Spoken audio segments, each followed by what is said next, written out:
All right, saying we live. So, what's good, y'all? My name is Open Book. This is my partner. Hey guys, this is Harith. Welcome back to Truspace. Yup, and this is your weekly horoscope. So, let's get into the energies we're going to be hit with this week. Starting out with Monday. So, on Monday, we have the moon in Gemini making a square with Neptune and Pisces. How do you think this is going to kick off the week? So right now we're gonna be emotion reacting to our broad, indecisive thoughts, ideas, ways of communicating. But what we're analyzing, what we're communicating emotionally about, is what was started with the new moon in Aries, which is what we gave birth to in terms of passion, desire. Then that went into Taurus, what we grounded. Then when the moon went to Gemini, this is us giving our value, our safety and security, a sense of a word, wings, so it could become much more maneuverable, much more transportable, so it could make Mm-hmm. sense.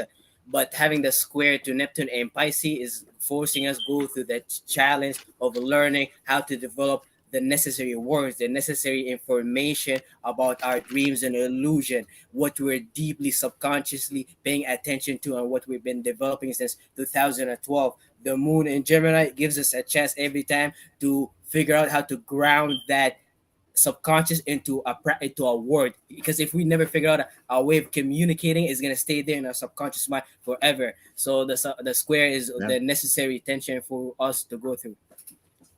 for sure. That square may be very valuable too. We find later because with the moon in Gemini and it being Aries season, this fire air combo can lead to a lot of things going forward, a lot of first impressions or a lot of assumptions that could be taken that could, get out of hand, that could lead to a lot of fresh ideas, but can also run out of hand. So Neptune and Pisces adding the square energy, challenging your these new ideas, new ways of feeling and communicating about these thoughts by challenge it by how it aligns with your subconscious mind and your belief system is that steady breaks or that steady subconscious reminder, that there's a little bit more to reality, that should incorporate what's going on behind the scenes a little bit more into how you're emotionally expressing yourself. Because moon and Gemini, you can get lost in the ways of communicating and the versatility that's being presented to you and not know what that's going to lead down the line. It's like Gemini, you're entertaining all these positive types of thoughts, but then all of these negative shit gets in your subconscious because you entertain all of those thoughts. So it's a worthy challenge for us to align our feelings and emotions, how we communicate about them, with our belief systems and how we want to really interact with everybody around us. Mm-hmm. Gemini, I'm noticing that now. Gemini seems like your immediate surroundings, and then Pisces is like your surroundings too, but not like It's like your like, more broader surroundings. If you get yeah, what I yeah, mean? yeah, yeah. It's like the unseen surroundings, and then Gemini is trying to fill that, figure out how does it all put together. Yeah, It's maybe it's up. the culture or something like that. Like your the cultural environment, if you get what I mean. Mm-hmm. But yeah, what about Mercury conjuncting Jupiter in Aries? So right now, Mercury, our way of thinking, communicating, analyzing about our passions, our desires, and what we want to initiate, is going through a conjunction with Jupiter, allowing us to expand our way of thinking about how can we go about our passion and desires. And Jupiter entered here first. Jupiter is about Hmm. experiences, extracting meaning and reasoning, and knowledge and wisdom to know what passion and desires to go for or what not to go for. And Aries energy tends to be unstable in the sense that they initiate too many things and they don't focus on one single thing and extract as much meaning and reasoning as possible as they can from it, so they become wise with it. So Jupiter here allowed us to kind of feel it and go through the experience of this passion and desire. Mercury is allowing us to add our sense of logic, make it much more communicative, and the conjunction is bringing like a balanced way of uh, experiencing it, but thinking about how can we go about our passion and desires. 100%. I think this is a good way for these two energies to meet up in Aries because of that go energy where there's not enough time for them to bicker if you get what I mean, or to mix and match based off of Jupiter being broad scale and broad scoped and Mercury being narrow scoped. It's kind of like Jupiter understands it's on this solo mission and more individuality, and Mercury is coming up with ideas and the details of shaping that. But because it's in Aries, they're not questioning. Mercury's not picking apart the meaning that Jupiter is assigning. It's just coming up with the best ideas and helping us go forward, if you get what I mean. Oh, I get what you're saying. This is basically prevent is stagnation and allows you to build all this power so you can move forward.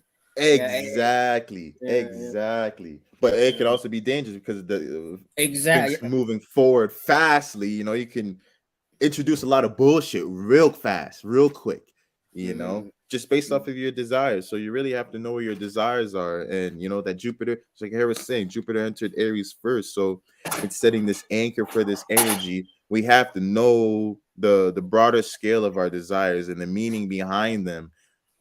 If we're going to start entertaining ideas around them. Otherwise, we're just gonna be distractions, all these other bullshit ass desires or different ideas of who you could be may take you away from who you actually are. So it's a real time for that, to understand that inner journey. And Mercury in Aries sounds like it's not going to come up with a plan. Jupiter in Aries, the journey is supposed to be on, but you don't necessarily know the details. Mercury in Aries is starting to fill in some details, but not all of them. The first Mm-hmm. step, it's just giving you the first step, and you're going to have to trust and know and take that first step, even though you may not know the things beyond.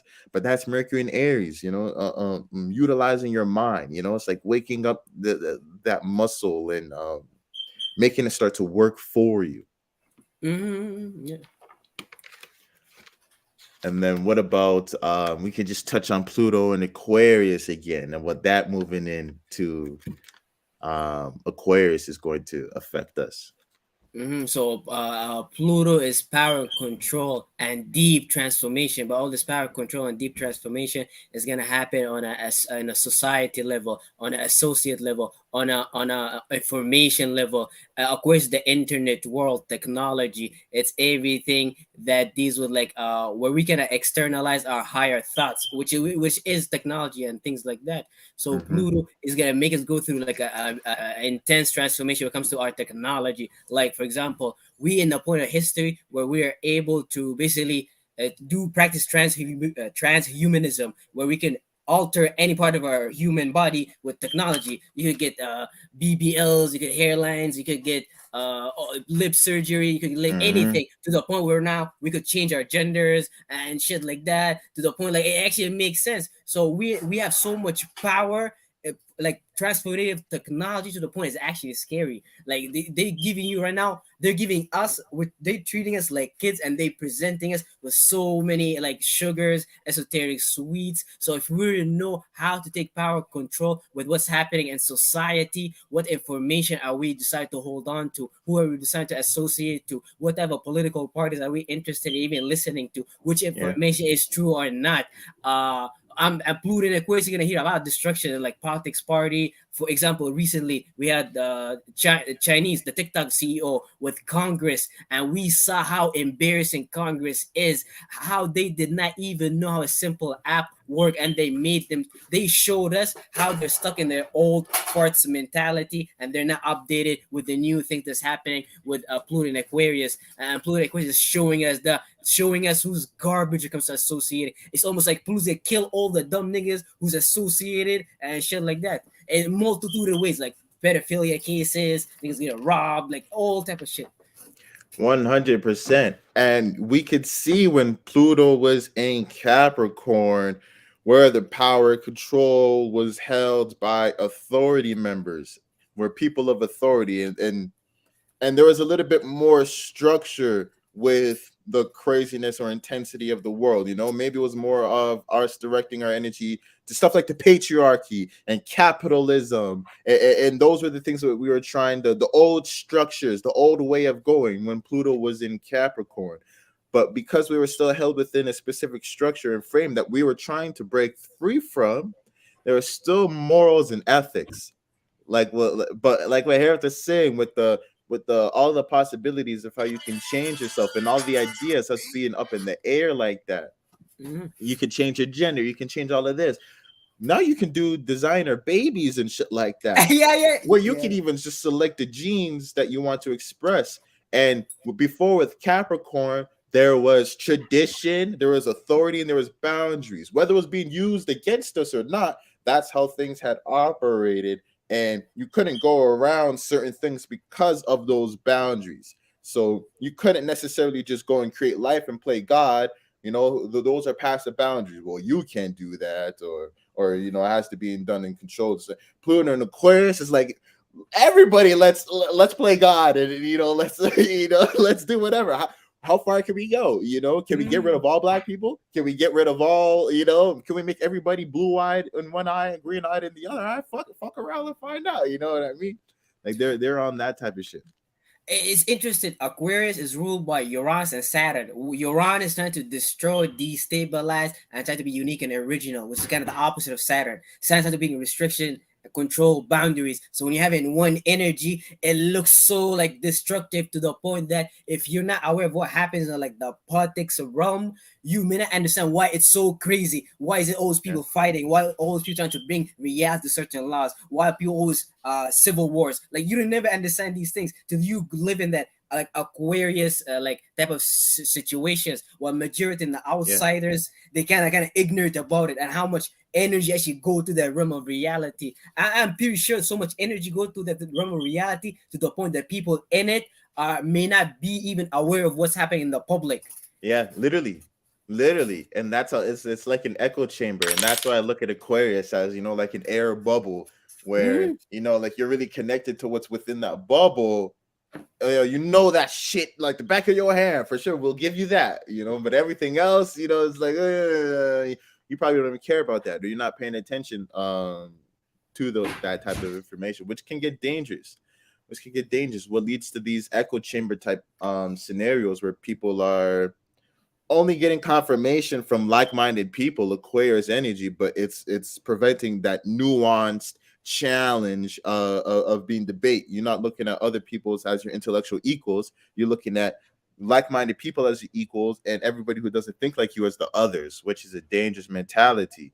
But this is what's going to be forced upon us in Pluto and Aquarius. Individuality is going to be on the utmost attack. They already been attacking Leo for a minute because it's age of Aquarius and all of that type of shit. Pluto going into Aquarius, they might actually like start headhunting for Leo, like legit.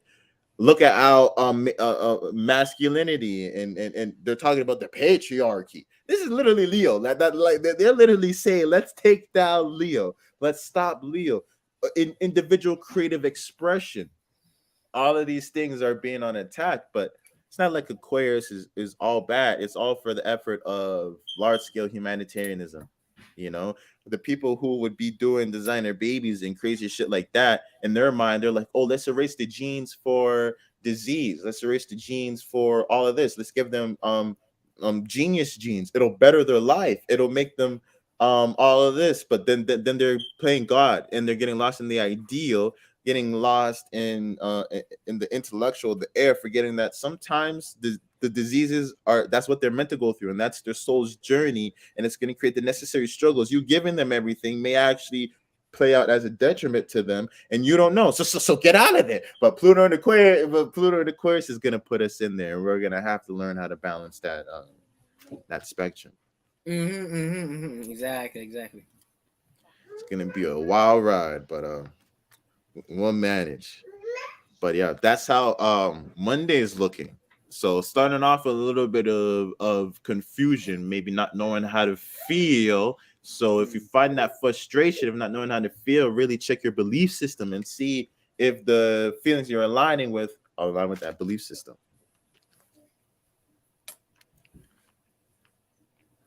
So yeah, that is Monday. Looking at Tuesday, we have the moon conjuncting Mars in Cancer. How do you think that's gonna play out? So right now, our emotions and feeling is gonna go back to its home, a place that's much more comfortable, where it gets to initiate and give birth to different ways of feeling and connecting with our domestic issues. So we could have almost like a relaxing, rejuvenating period with the moon in Cancer, but we can't Hmm. because Mars just entered Cancer. So we're supposed to be passionate, we're supposed to be aggressive about home, family, domestic issues, which is recently I start feeling the energy, which is kind of interesting. The fact that we don't know how to exert passion, desires, and action towards our family, but we know how to be passionate, aggressive about our business status. Mars exalted Yeah. in Capricorn. We know how to take action on our passion and desires with Aries, which is easy. But here, Mars is debilitated, so it's very hard to figure out the way to do it. Because a lot of times will come selfish, where we're trying to bring our own way of doing it, as opposed to there's a different way that fits everybody in the family. Mars in Cancer is gonna force us to learn how to reorientate our action to like a better family structure, and the conjunction is causing your emotion to become aware of all this erratic energy that's created by Mars. 100%. This reminds me of, if you're looking at the planetary family and how they play out within the family structure, Mars being the elder brother would be, you can see why he wouldn't fit within home, because the elder brother's supposed to leave home, and he's looking out in the world to go and leave home, and that ruins the home because he provides value. Maybe the mom needs help with the groceries, bringing the groceries into the house, taking out the trash and shit like that. You going means that mom is gonna have to start picking up the slack and start doing the things that you would do, which destroys her comfort. So she doesn't want Mars to go out and to go to college and school and stuff like that, if you know what I mean. And when Mars comes home from college and shit like that, she's always giving him shit. You fucking left. Oh, my back hurts because I don't have no son in here to take out the garbage and shit like that. So Mm-hmm. that's how it's gonna be like with your passions. Certain comforts may really put that thing on where you're supposed to go and exert your energy, put your energy into certain things, but certain comforts really draw you, and your moon's gonna make you fall more into that. But it could also be like we're here to saying, be the greatest start to correcting and bring a little bit of structure to that realm of reality, where Mars can start heating up Cancer a little bit and give you that passionate emotional expression, adding a little bit more fire to your emotions. So you aggressively chase comfort. Like we get lost, some people get lost in comfort, and through that lostness, they sacrifice comfort because they try to do it too much. So now they, built up a whole bunch of responsibilities, a whole bunch of oppositions that's forcing them. So now they have to struggle to feel comfortable. And this is where Cancer gets, um an immune disorder, and it gets super defensive, and that's where Cancer starts going awry. But that Mars energy helps out with that Mars energy helps add that passion, so that you don't get stuck, and you can aggressively do what it takes to get that passion, to be comfortable. You can defend the home. You may be so this defensiveness, I see this energy triggering a lot of defensiveness, but it's, what is it that you want to defend? Defending the things that matter the most to you. If you're in that energy, that's positive, and your loved ones and the things that you're trying to take care for will reciprocate that energy. Or it can really influence you to be super defensive and mad emotional, catch feelings real easy. So be careful on Tuesday. Mars in Cancer and medical astrology is very interesting because, like, our nervous system, when Mars it was in Gemini, it's easier to connect your nervous system to your respiratory system because you go like and like test it out. But Hmm. when it comes to the organ or the body system that represented through Cancer, the lymphatic system is like, if I ask you, are you aware of your lymphatic or immune system? Like, what would you say? Like, Yeah. probably like not. and probably you don't even know how to go about it. So like a Mars in Cancer, I feel like we're gonna figure out a way of connecting neurologically with our body system or organ, or put ourselves in life situations with our family that forces us to wake up the body part, which is what each area of life does. 100%. That sounds like, say you go and work out and then maybe you build up a little bit of mucus or something like that, or toxins come out and you're like, or you feel different. You're like, oh, I didn't know that I had this accumulation built up. But Mars, the adding action, how to bring it to the surface, so Mm-hmm, so you can have more awareness. So I see what you're talking about for sure. mm-hmm, mm-hmm. What about that energy of Moon and Mars in Cancer in a water trine with Saturn and Pisces and South Node in Scorpio? How do you think this is shaping the energy of Tuesday? A lot of water energy on Tuesday. Yeah, there's a lot of water. So Saturn and Pisces is us trying to bring the reality or create boundaries and restriction within our subconscious mind, our dreams and illusions. How can we ground that reality of our dreams or illusion or subconscious mind? But the trine is creating opportunity on how can we emotionally comfort ourselves and still take action towards our family. There's still somehow in some way, shape, or form, it's still connected with our long dreams and illusion. It's not separated. And Mars and Saturn are malefic planet. So in here, they're not being so negative in the sense they're Yeah. restricting you from or separating you from doing what you want to do, but they're giving you the energy. Mars is forcing you to be passionate, aggressive about home and family, so you could take care of your shit. And Saturn is causing you to be more responsible, and all that responsibility, all that action. It creates opportunity for the water to become like your energy source if you utilize that trine for the correct things. But if you get lost in it, become too emotionally comfortable, not focus on your long term dreams and illusion, then you're lost, basically.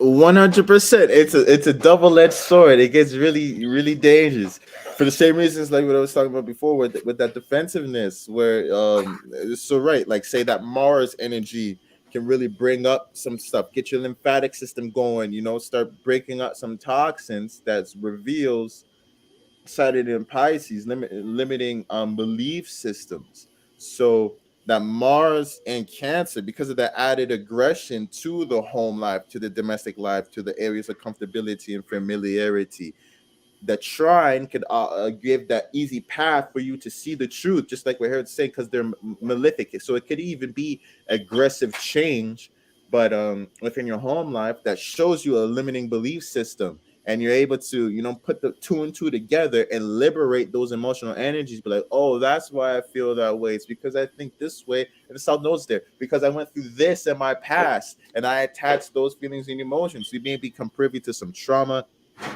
or just emotional damage that you have went through in the past that has shaped how you look and believe in things, and really get a clue to that. So don't run away from that moon, that Mars energy. If you're feeling some frustration on Tuesday, Mm-hmm. um I suggest you sit with that and you channel it and don't run away from it, because there's deep reflection that can be held and there's deep illusions that can be held. So if you feel the urge to run away, an illusion, a deep ass illusion that with some deep ass subconscious shit may pull you all the way down to the sunken place with this water trine. So you don't want to do that. You want to stay above the water.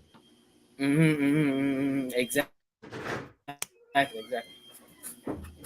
Moon and Cancer squaring the sun.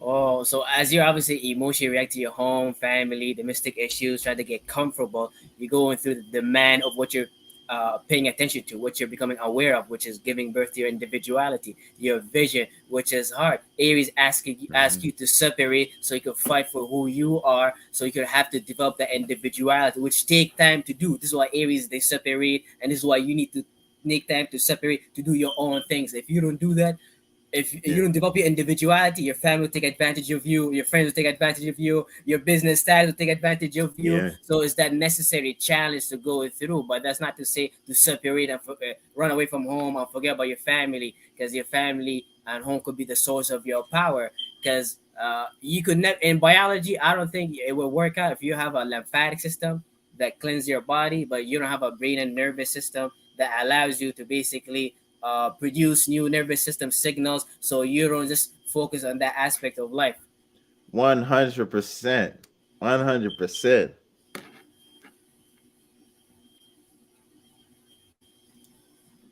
That's facts, man. When you really look at the body like that, people trying to say certain things about Yeah. life, but when your little body is telling you a whole different story, man, you can learn a lot about relationships from cells interactions, man. And this is what, if you want to build a city, you build it based on the body, biology, and shit like Facts. that.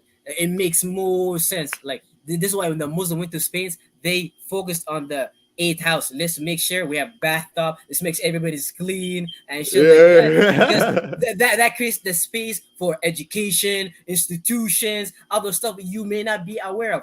Unless you're gonna tell me you could close your lymphatic immune system, keep taking toxins, and you will ever reach a high development. It's impossible.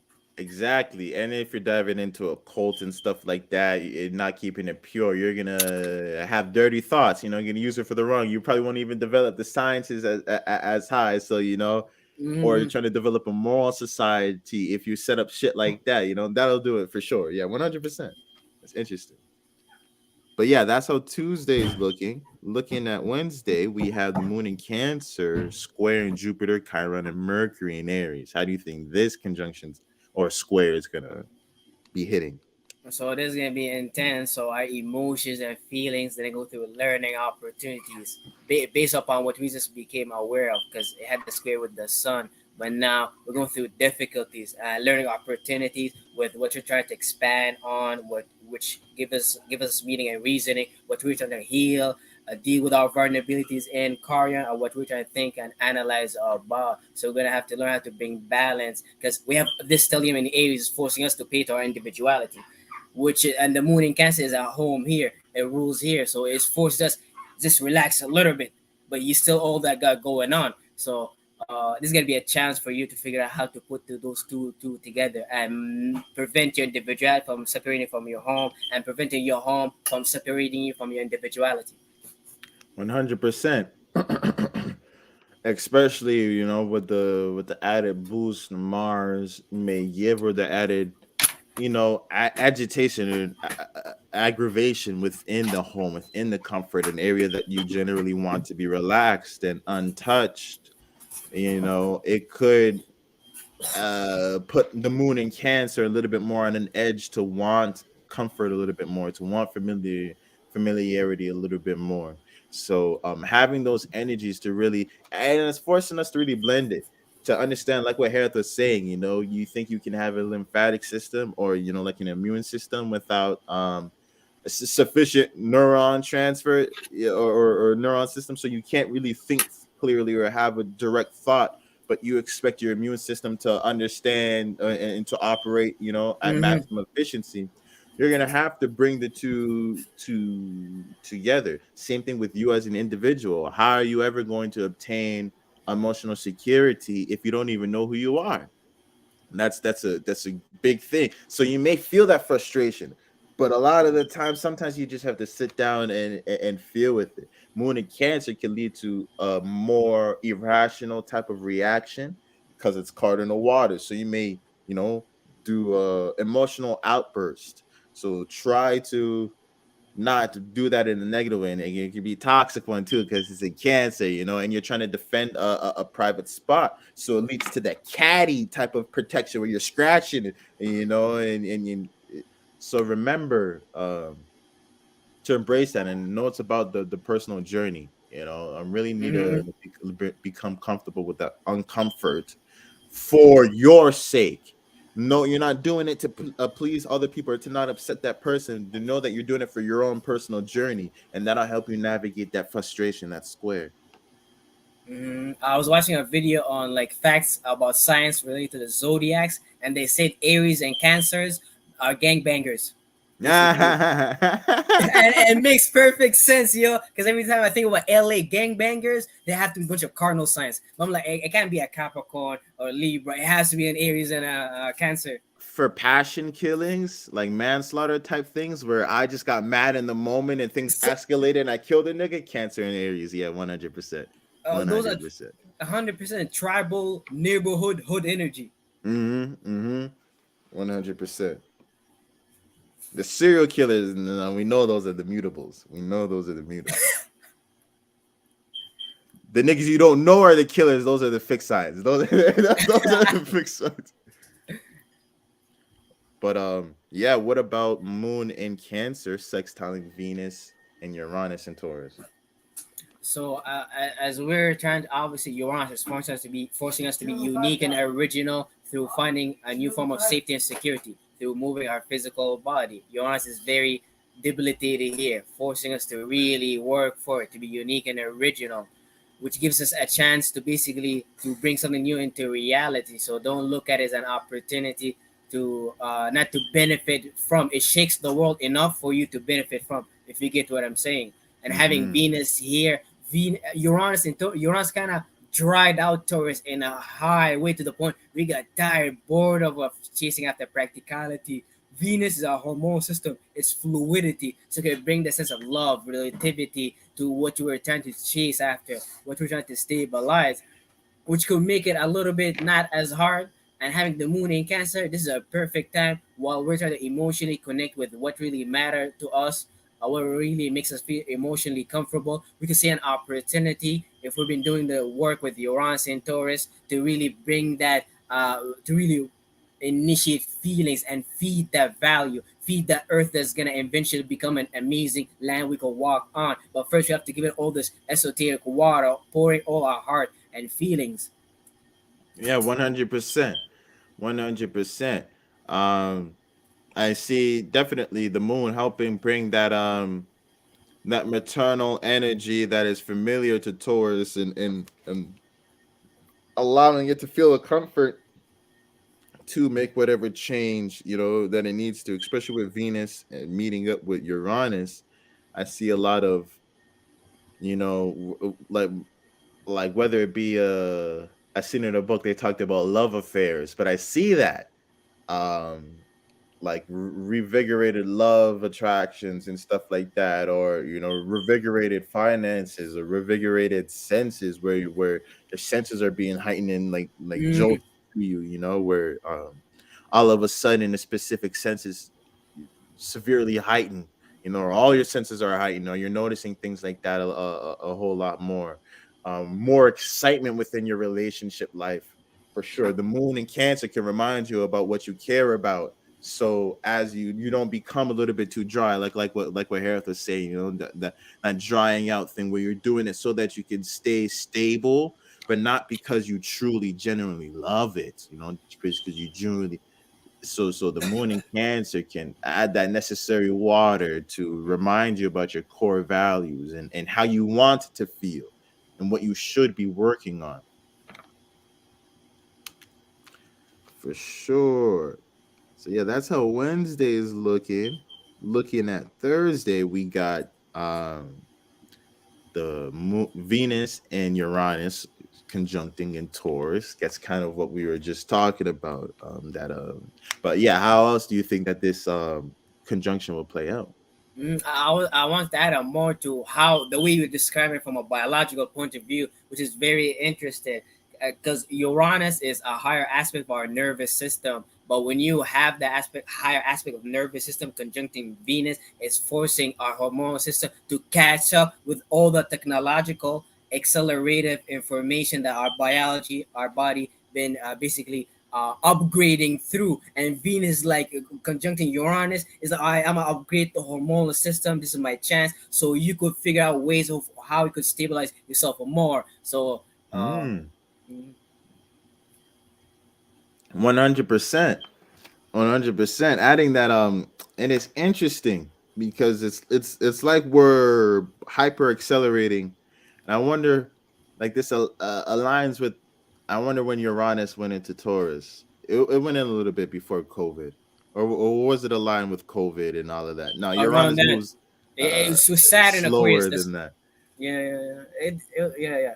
Yeah. But yeah, around that time. But look at what's happening in terms of the hyper acceleration, in terms of self sustainability. We became hyper aware of the instability of, the supply chain and the social world of how we know it. Um, so I wonder if it even could be relationships with that hyper instability energy.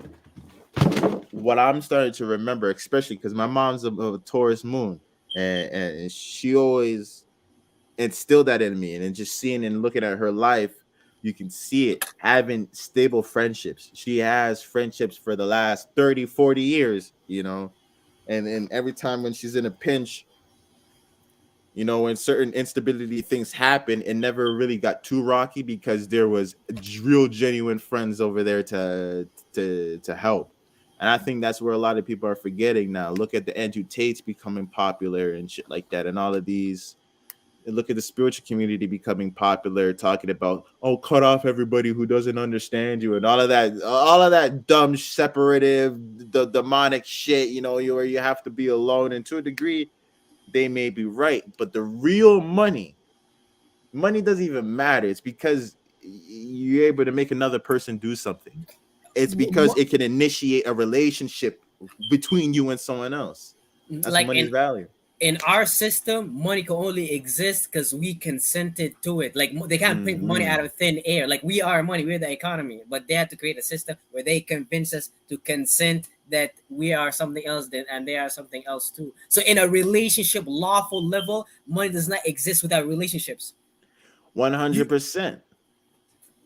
100%. And this is how rich people, this is what rich people know. Like, yeah. it's small example. I don't even know what niggas in big boardrooms be doing, but just a small worldly example. In Brampton was just bare brown niggas. All the brown niggas in school that I know, they never had to do the driving school for some fucking reason. Everybody had an uncle who had a fucking driving school and shit, and that could just write their shit. Same thing with the hours. Everybody had a motherfucking uncle who could write off their volunteer The hours same for thing. some shit.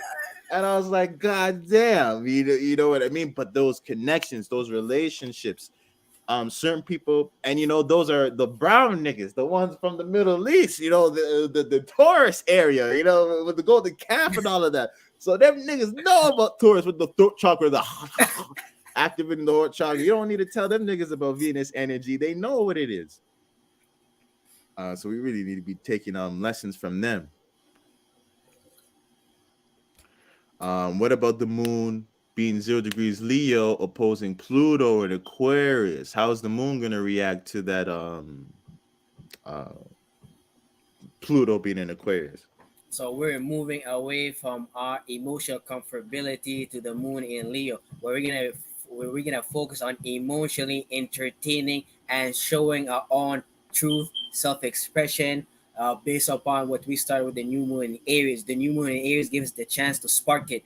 The moon in Leo, this is our chance to sustain that fire, that vision, and give us enough time to play with it, express it. A lot of times, Aries may not able to sustain the nervous system signal. So, but the heart had to kick in to do it for Aries, which you guys might find very interested the relationship between the heart and the brain and nervous system, where the heart is way stronger than the brain and nervous system. So it Yeah. makes sense where the heart could exert its own force on the brain and nervous system in a way we're not even aware of. So the moon in Leo is giving you a chance to connect with it on a heart level, what you gave birth to. And the opposition with Pluto and Aquarius, you're gonna have to go against the heavy transformative world that's happening in terms of society, technology. How can you bring your own form of truth, your own form of self-expression, while the world's getting transformed with all type of technology, where people are able to change their bodies, their organs, so they can make money. People don't have to make money the regular ways. They could just become a female and then jump on OnlyFans.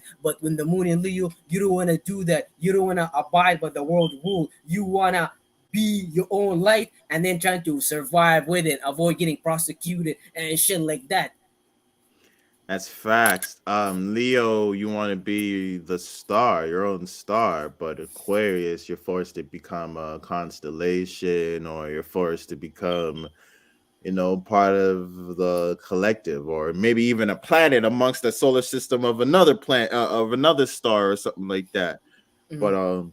definitely the taking away of individuality and personal creativity, where we can't have um individuals being represented anymore.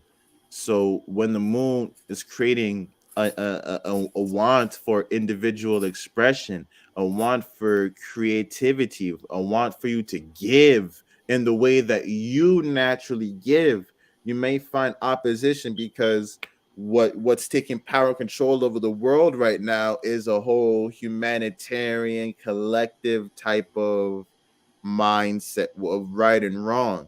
So how you want to express how you feel may not necessarily be in line, because one, it may not be make sense or be logical, or you can put into words like that. It may be something that you literally have to give and share and experience, like you have to share it with another person. But because of Pluto and Aquarius, people being distant, people wanting to gain attention for specific things and want to interact based off of specific ideals, not just off of your own personal energy. Is this aligned with what everybody else is saying?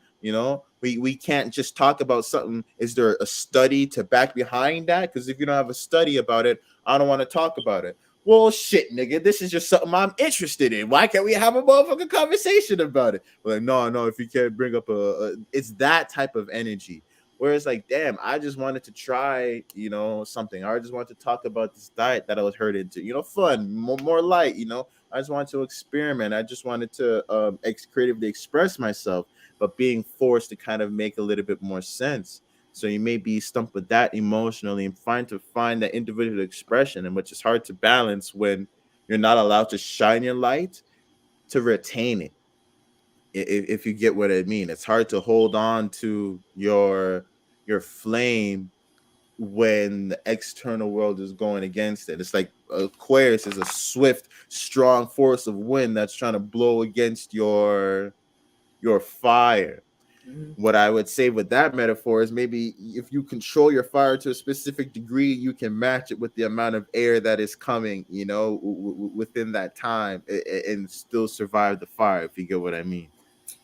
It's funny how science is connected with the Aquarius. And then it forces anybody who's even interested in science to plug in their own light to how we're supposed to do it instead of Mm-hmm. bringing their own way of doing it. Which is funny because I like people say Aquarius rules science, but like I feel like science begins in Leo because when you have fun and have to entertain reality in a way. But you cannot people who are so Leo with science, but Leo they know science, the science of socialism, like the science of have fun, the stage, like all this is science to perform. That's a Dead science. ass, Like what yo. do you, Leo's Dead ass. most scientific nigga, yo. What the science of self, of individuality, and if you're trying, maybe Aquarius is talking about how people move in the collective, but how are you going to collect that information if you don't know how an individual moves and their potential? So yeah, 100%. And same thing with the ages.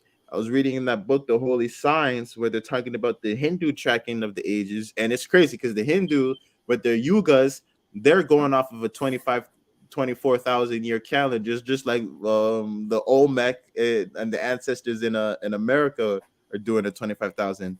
And don't get me started on Buddha's name being Siddhartha Gautama, and Guatemala being over there. And if that's not enough evidence, Siddhartha's mother's name was Maya, and there's the name of the if that's not enough connection. But they in that book, The Holy Science, they offer a dualistic view of the ages. It's not the age of Leo, or I mean age of Aquarius. It's the age of Aquarius Leo, because we venerated the spring equinox as the starting point. But who said, just like what Dolo said, who said Aries was the first sign? That's the first side from maybe when we started tracking things and based off of the perspective. But you can make just as convincing an argument that Pisces is actually the beginning. And then we all start in the dream realm with those feelings and emotions. And then because that sets the tone for Aries, for the birth, and then you can make the argument that no, it's actually Aquarius that's the beginning because it created the idea to think first for us to have the emotions to set the tone for Aries to give the. Then you can make the argument if you get what I mean. I You end know up going in a circle, yo. exactly. So that dualistic way of thinking, it's more appropriate to think that we're in the age of Aquarius Leo, and when you're looking at certain energies to look at the dualistic aspects of it for sure. But yeah, that's how Thursday's looking. Looking at Friday, we have the moon in Leo making a trine with the sun in Aries. So having a lot of fire energy come back to us in this week. More invigorating energy. How do you think this is going to play out? So this is obviously supporting you against the opposition of Pluto in Aquarius by providing you with the opportunity to practice on the stage what you trying to give birth to, what you trying to get started here. With the moon in Leo, you could sustain the opportunities you're trying to create with this what you're trying to spark with the sun in Aries, and the square to the north node is forcing you to, as you're trying to express your own truth, your own visions and imagination, you're gonna be as grounded and as practical as you can be towards your north node path, aka your spiritual path. And you just gotta watch out for all the opportunities that are being created, because not everything here is gonna be worth entertaining. The trial will create too many opportunities. And Leo and Aries, there's too much fire.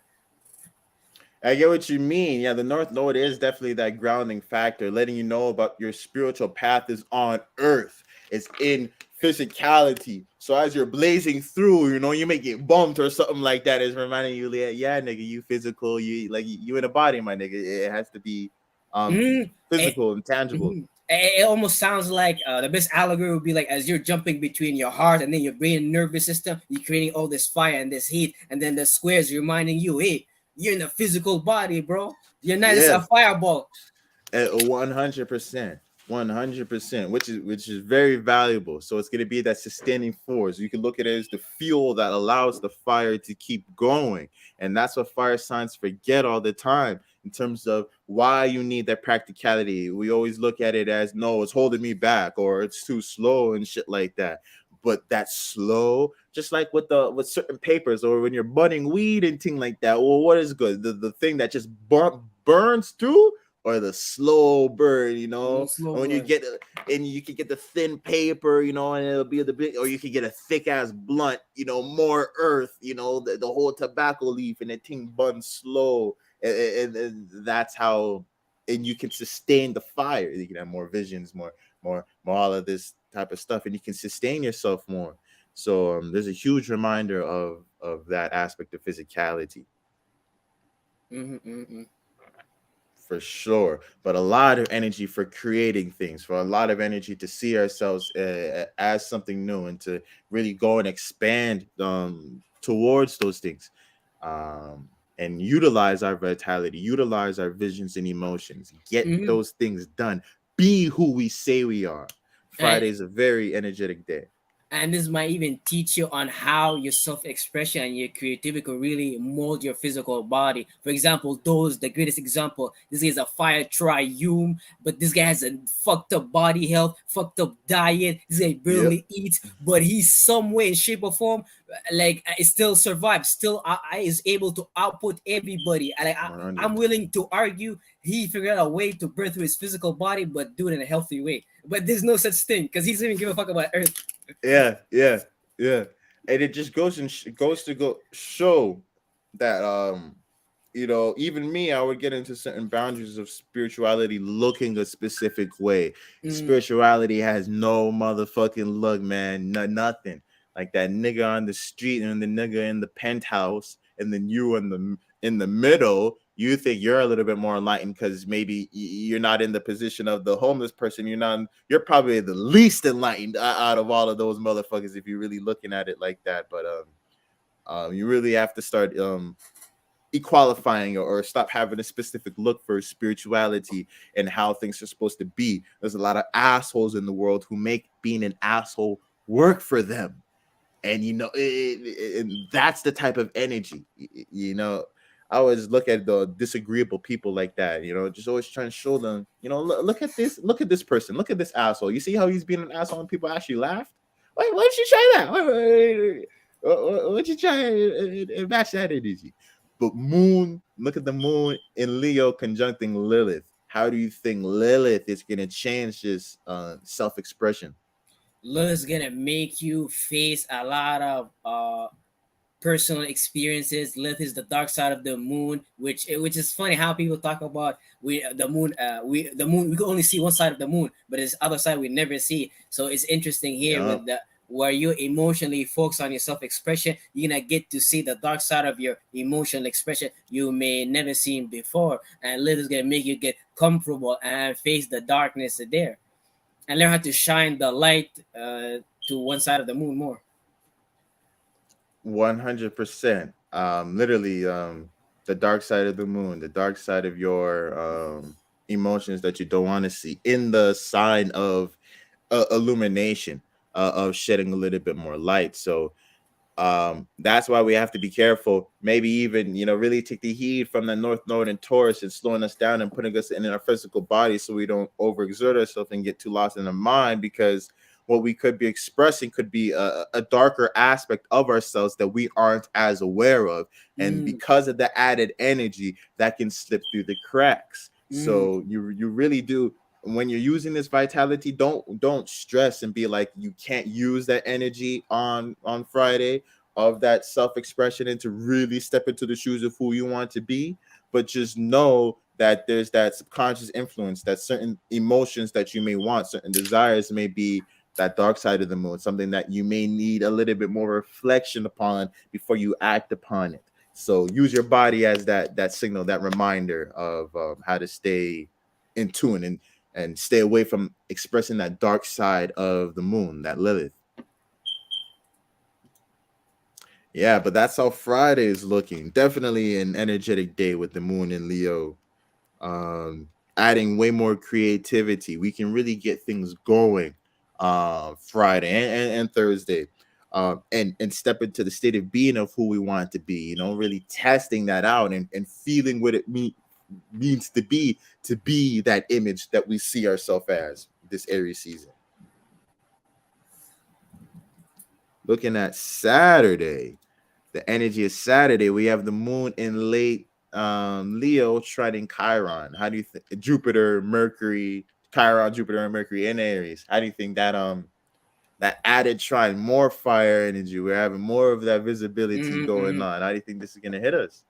So at a later degree, this is allowing you to solidify what type of self-expression, what type of truth you're presenting on the stage, while the trans getting opportunity for you to connect with Karyan, the wounded healer, Jupiter, which you're trying to expand and extract knowledge and wisdom in, which they're all gonna help you perform better at this stage because you're figuring out how to use your heart and your circulatory system better, Mm-hmm. and that's allowing you to pump more blood to your brain and nervous system. But Carrion is part of your brain. It's kind of fucked up, so you can't remember everything. But Jupiter is trying to expand the elasticity of your brain and nervous system, so you could be aware of what you're trying to initiate. And Mercury Yeah. is helping you bring more oxygen to your brain and nervous system, so you could utilize your brain, nervous system, Aries, and the heart together, which is a powerful combo. It's very hard to put your mind to something and then bring your heart to it too. Yeah, 100%. It's a barrier, or that's the thing that we struggle with, that heart brain coherence. Um and bringing balance between those two aspects, literally in the physical sense too.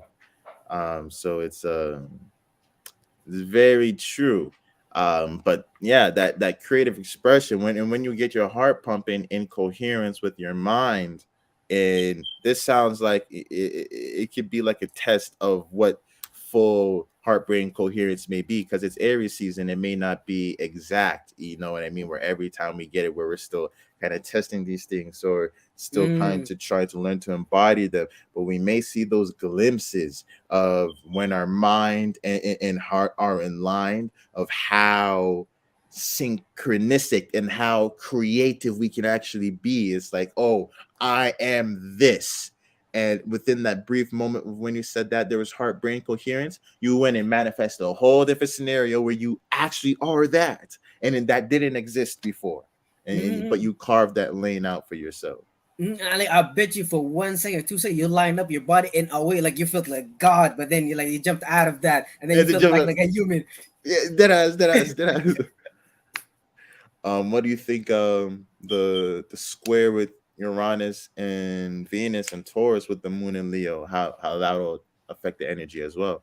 Obviously, it is obviously forcing it like earlier to go through more grounding with all that fire that's being developed to ground it with Uranus and Taurus. Uranus is obviously how to be unique and original through what makes us stable and safe and secure. But here it's gonna go through the challenge with stabilizing all these things. The Moon in Leo, trining Carrier and Jupiter and Aries.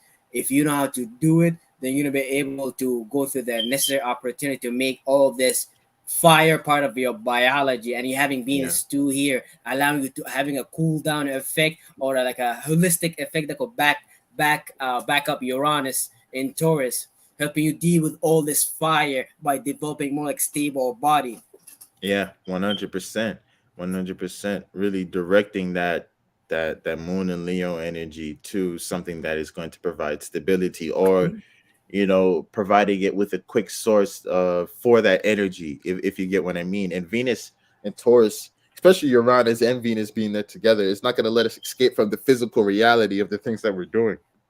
Mm-hmm. Like your senses will pick it up, especially Venus being there. If your emotions aren't expressing right, some of that dark side of that live is starting to show, or what you're trying to creatively express isn't honest to who you are, Mm-hmm. man, your senses may really let you know, if you get what I mean. A physical sensation or a physical reality within your surroundings is really going to let you know, or a lack of stability that you come into encounter with is really going to let you know that what you're trying to creatively express or create isn't truly you, isn't aligned with what you'll see the lack of practicality, and the imbalance in pleasure and stability.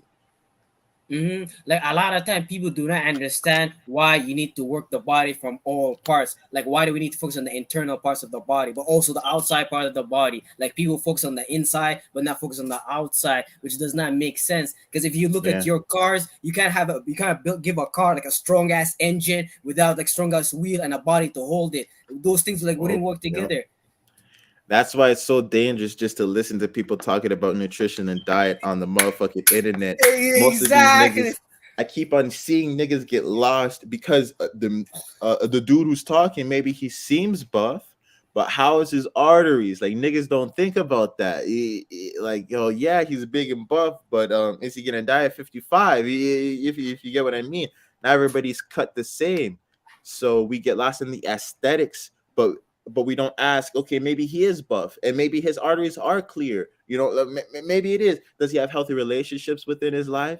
Does he have, like these are the things. So if you start eating and replicating your routine based off of people, based off of these aesthetic things, and then you start Mhm. manifesting bad negative relationships because you didn't know the correlation to you can run bad. So don't do it off of aesthetics. It's inside and out, inside and out. And a lot of time, you really need the aesthetic. Like for example, construction workers are way stronger than bodybuilders. A nigga who work in construction in his entire life, he has a different strength than a bodybuilder. Nigga who went to the gym, did curls like this. That guy has some like real world, like practical strength. This nigga has Ex- a job, a business, and still is stronger. Exactly. With the bodybuilders, it's all aesthetics, yeah, to look at you like, but you give them something in a weird angle, Mm, and the strength that they looks like they should possess, they don't have. Yeah, 100%. exactly, because a lot of time, what do you call it? Exercise it became like science in a way. People created movement does not relate to the physical world. It's kind of useless at that point. This is I why get when what you you go to the mean. gym, avoid going to multiple machines. Just do like regular body work, which is the closest thing to reality. And it's the Calisthenics and shit like cheap. that. It's cheap. You could do it anywhere. How can you debate against it? It's crazy when I hear even the name calisthenics, people talking about it like if it's a specific thing. It's like, yo, You're just like working out, like it's this. It's like it's a school of thought, you know. It's like a martial arts, you know, Yeah, something like that. yeah. It's like, yo, you're just You when you were a sounds like kid, you normal shit. when you were a kid, you did bare calisthenics. You just did not call Monkey it bars calisthenics. and shit like that. You're just fucking around. Yeah, 100%, Hmm. 100%. That's when we're in line with that Taurus energy for sure. So yeah, that's how Saturday's looking. Looking at Sunday, we have the moon in Virgo sextiling Mars in Cancer. How do you think this energy is going to play out? So right now we're gonna be in the energy of being emotionally flexible, broad about our practicality, our routines, our pattern, what makes sense. The moon in Virgo is gonna give us the energy to analyze and see the fruit of our labor that we expressed when the moon was in Leo. If we expressed the right Mm, thing, then we would have something to put in a routine, something to practicalize, something to analyze in our video Virgo editor and like slow it down and kind of pick it to pieces and things like that. But sometimes the moon and Virgo could make us very nervous, very over worried to do that thing. But worrying is necessary. Like your mother who yeah, took care of you, she never relaxed. She was always worried, and you cannot tell me because she was not over worried. She took care of her job. That's actually what made her do such a great job. So it's just the 100%. way you go about. It's all about directing that nervousness. But I understand I'm a moon Virgo too, so I just do not know how to direct it sometimes, which is the more you know, the more the better. But the Oh, sextile with Mars in Cancer is allowing you to see opportunity on since you now taking passion, you being passionate, you're taking action in your family and home. Since that fits in what Virgo wants. Virgo and Cancer they're very similar. Cancer is just an emotional yeah, mother, while Virgo is just a practical mother. So if your yeah, action is on emotions and feelings, and then your moon is about practicality, what makes sense, you can see opportunity on how to make a great family, a great marriage with these two energies together because yeah, Virgo is gonna bring the proper digestible thing to Cancer, the lymphatic system, so it could feed itself, so it could do its job, and Cancer will make sure the Virgo, the digestive system, it's cleansed and it's clean. yeah. 100%. It made me think of, you know, like maybe Cancer be like that pure, that holy water coming to clean up your intestines, you know, help your intestines clean out the toxins that's built up so that your intestines can actually start to assimilate the nutrients that would be coming in into the body if you get what I mean? But 100%, Virgo does help out Cancer in that sense where they balance each other out. I swear, Cancer, Virgo, Sun Moon combination or dominant energy is probably going to be a very down to earth mother, you know, type of Mm-hmm. energy. Whether it play out as an actual mother or, you know, like that maternal energy where they take care of their friends or they take care of their own parents or, you know, however it play out. Very deep maternal energy. Very feminine, but like feminine in a good way. Exactly, exactly. Where it's balanced. Whereas you know Mars and Cancer can really start accentuating, just like what you're saying. Both of them kind of worry, but they kind of do it in different ways. But with the balance of the two, you're right. Virgo provides the stability, and it does remind me like the mom worrying, but the positive aspect of it is your mom's thinking ahead. She's thinking of you, and she's trying Mm. to be of service. She Mm. knows you're gonna try and run outside. Your mom knows that it's gonna get colder out later, so she tells you to go and grab your jacket. You know, the unhealthy way is, you know, maybe you're obsessed. If you're obsessive about it, and you're always worrying about those things, if you get what I mean, and somehow it comes off aggressively and less of emotion because you're putting the practicality ahead of the relationship. Yeah. That's where it can start falling behind. Yeah, When the yeah, yeah. relationship is held ahead, the practicality fits in. I had to convince myself of that. I gotta express practicality, but add my emotion behind it. But since my moon is the 10th house, it kills the emotion. It just makes it practical. That's it. Yeah. I feel you on that. I get that. But yeah, there's definitely that opportunity there to take where we can really ground what this is to being the moon and Mars, where we can emotionally ground our passions into our daily life and embed them with emotion. So now what we're doing, the passions that we're really passionate about, that we're really giving our care into, we can emotionally react to them on a day-to-day basis, and create some organization and structure off of those passions so they get utilized, where we'll peep on Sunday, you'll get peeped more on how to be more beneficial with your passions, your aggressions, that energizing energy. You'll find more practical ways you can utilize with your emotions. So you have all access to this energy. You'll find ways that you can put it to use in a day-to-day practical type of way. Don't look at it, too broad, because it's Virgo. It's going to be in a day-to-day type aspect where this knowledge can become applied. What about the moon opposite Saturn in Pisces?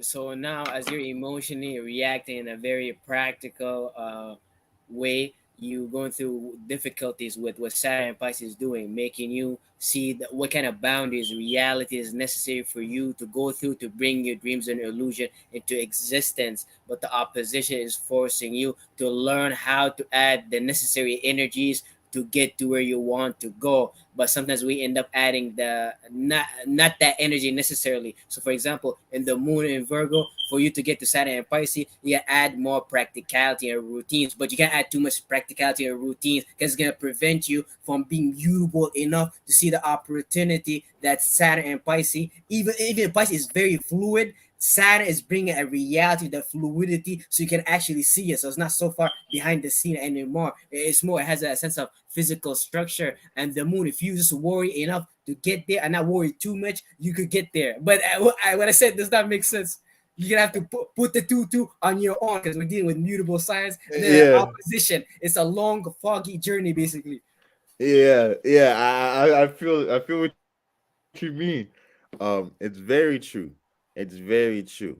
And I feel like the moon in Virgo is going to, especially with that added practicality, it's showing us on how we can be involved, on how we can involve our emotions into the bringing of this practicality. I feel like Saturn and Pisces, the opposition that it might hold is in terms of kind of separating us, where Saturn is solidifying the ideal, the the holistic, the collective, and kind of separating us from our individual role and how you have to do. The moon in Virgo is showing us your personal service, what you can do to be of service to the highest practicality.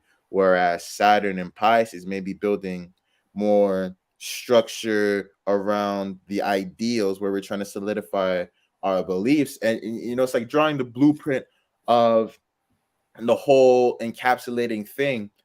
It's hard to just zero in onto the details while having the big blueprint. That's kind of how it is, or how you feel about certain details when you have the big blueprint. So it's kind of going to be that challenge, but you have to make sense out of the blueprint to some degree, or else how you're going to go about it, especially when the blueprint is Pisces.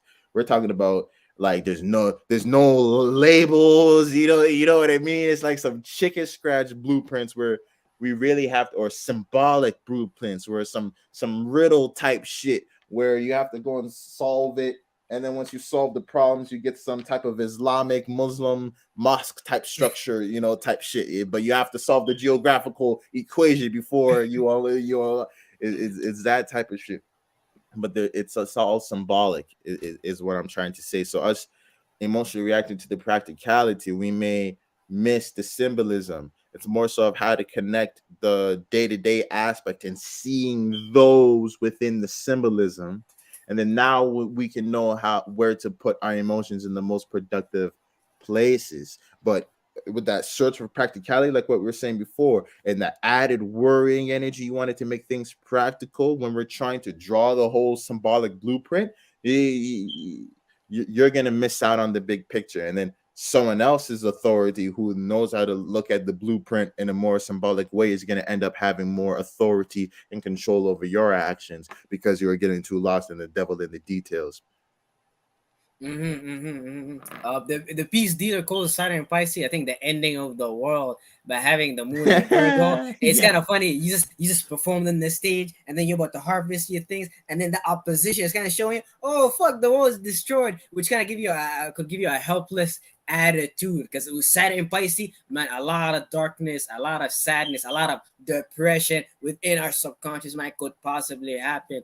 But this is why we need to set our health routine pattern was practical, not too much, just to start get there eventually. Yeah, 100%. Where your whole reality could become a delusion. And we're seeing that now. Like so much people, just the things that come out of people's mouth. It blows me away.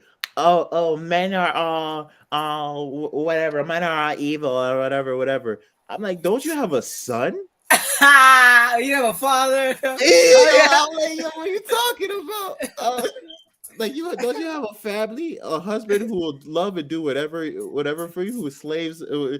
What are you going out here talking about? Men are this evil and men are this and men are that.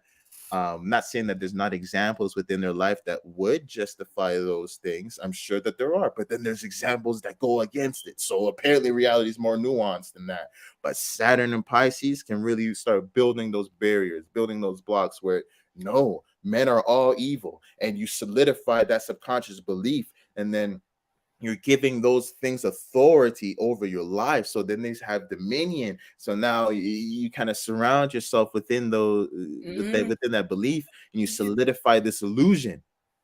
Bro, that's basically one of those females who get programmed that by that belief system, and then start like an alpha female podcast, and then with other alpha female podcasts, and then they just gather of more of the same energy, and then they make it part of their reality, and eventually that's gonna be the ending of their world. 100%. 100%. And it's fine. Like I talk about with my girl all the time because she would get aggravated with like all of this that talk of what people are doing, just the whole gender wars and stuff like that. But I'm thinking like, yo, you can go ahead and do all of that stuff. Is it really that much of a problem? Because 30 years down the line, y'all niggas are gonna die and y'all ain't gonna have no kids. Y'all I don't even want lied. no I kids. lied. I So it's like, lied. yo, should you even be upset? You At a nigga saying I don't want kids and all that, fine. like I want to abort your kid, fine. Shit, that's it, fine. it's funny how the internet is focusing on these gender wars while their product and desire of not wanting a family or a kid. It's funny because we're looking at them, but they're not gonna contribute to the future because they're not gonna produce the kids who's gonna be part of the future while they're still die. So why they're talking, why we're paying attention to them, since they're not even participating in it. Yo, like I wanna debate these motherfuckers. Like I really want to talk to some because some of this shit just don't make sense. It just don't make sense. And Saturn's and Pisces right now. So I'm like, yo, like some lost souls are gonna get locked in, it's gonna get hooked in where there's even gonna be boundaries and structures where I Hmm? guarantee you where it's gonna be a little bit more niche. Look at the algorithms and the levels of control of the algorithms within YouTube, within Instagram, going to start separating us even further. Knowing your particular interests in certain things and starts really funneling these things, knowing what particular things and really start for you to get a less nuanced perspective of the world and a more of a concise, limiting belief in the world because it leads to more practicality. If you have an expansive belief of what's possible within the world, shit, nigga, we can make Disney World, and Disney World will never stop expanding. There'll always be a new island, it'll always be a Mickey Mouse sequel, like it'll always be a further expansive type thing. But with limiting belief systems, there's only a particular type of world we can create. If you get what I mean, and that's exactly what's trying to be done, what's being utilized right now. It's funny how limited we look at limiting belief system as like almost like unlimited belief systems, if you will. Yeah, yeah. It's like a I whole. I get that though. It's a weird inverse relationship. I get that though. It's like a toxic relationship. I was watching a video on a Muslim debating a liberal, and this Muslim dude is trying to get this liberal to agree on the fact liberalism is a virtue and a principle that focuses on maximizing how balanced and equal humans on all perspectives. But what he's trying to bring out is that liberalism is not only virtue and principle we live by. There's families, there's other structures that's it's important to uphold. So we can't just maintain one thing. So the dude was trying to tell him how Islam is more holistic than kind of liberalism. Sure.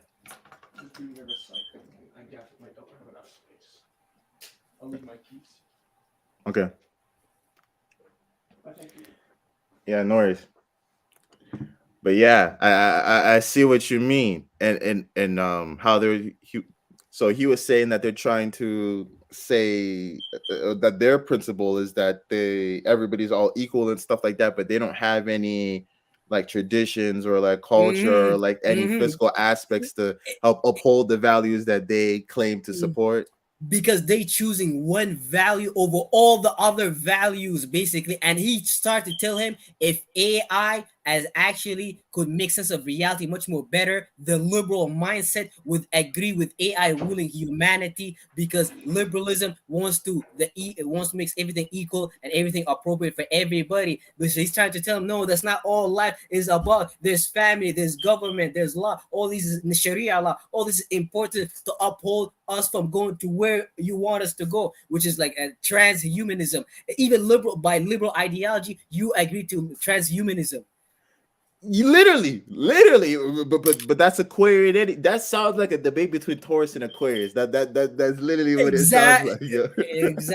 exactly. That's crazy, but it's facts. He's talking about the physical aspects of it, where they're all cerebral. They're like everybody's equal, but we're not going to think about the physical aspects of what that comes down to. We're just going to push this mental idea and keep on coming up with different ideas. But they're talking about like we don't disagree with your idea. I guarantee 99% of other government structures agree with that basic premise that all people are equal, and it's the same virtues and principles Mm-hmm. every civilization built up. They have different ways of going about it, though, different ways of Mm-hmm. how those take shape and form.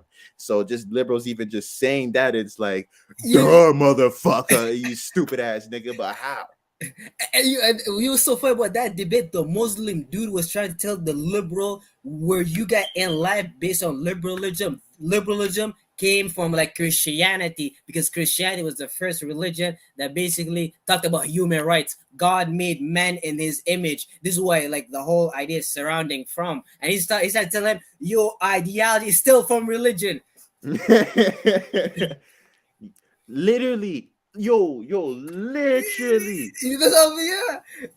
Like and same thing, like say like Luke Skywalker, like don't even get me started on the movies and shit like that. Y'all niggas still worship Jesus, still to this day,